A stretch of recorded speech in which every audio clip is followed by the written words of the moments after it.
রথটা নিয়ে চলে এলাম। রথ আমাদের शुभ शुभ दिन आया शुभ घड़ी, ধ্বজাতে দেওয়া হবে জগন্নাথে, ওটা আমি কিনে আনবো शुभ বাজার शुभ থেকে। दिन আর आया একটা शुभ নীল চক্র घड़ी, বাকি जय আছে, নীল চক্রটা আমি जगन्नाथ से বাড়িতে বানাবো गूंजा কার্ডবোর্ড দিয়ে। তো যাই হোক, রথে রং করা এবার आसमां, আমি শুরু করবো। রাত उसे 8:30 चारों বাজছে, দেখতে धाम পাচ্ছ। का पुण्य আমি আর मिला, সুরভি রথে রং করতে শুরু করে দিয়েছি।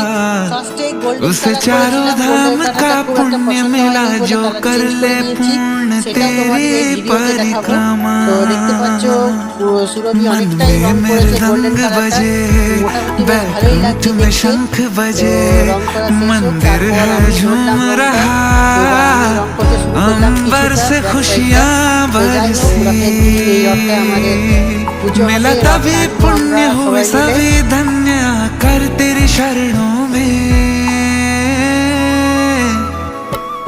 जय।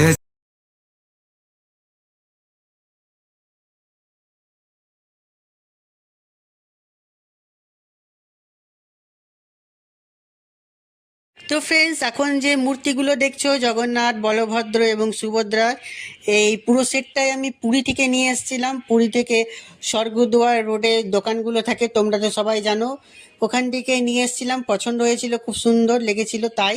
তো আমার এখানে রথে কমপ্লিট হয়ে গেছে রং করা, দেখতে পাচ্ছ। গোল্ডেন রংটা আমার পছন্দ হয়নি, তারপরে লালটা বসালাম, গোল্ডেনের বর্ডার দিয়েছি। আর এই রংটা আমার খুব পছন্দ হয়েছে, বেশ ভালোও লাগছে দেখতে। কমেন্টে জানাবে কেমন লাগছে। আর এই পুরো রথটা রেডি হয়ে গেছে, এবার শুধু পুজোর দিন সকালবেলা ফুলের মালা এবং রজনীগন্ধা দিয়ে সাজাবো পুরো রথটা, তারপর পুজো হবে। সকলকে রথযাত্রার শুভেচ্ছা জানাই। জয় জগন্নাথ।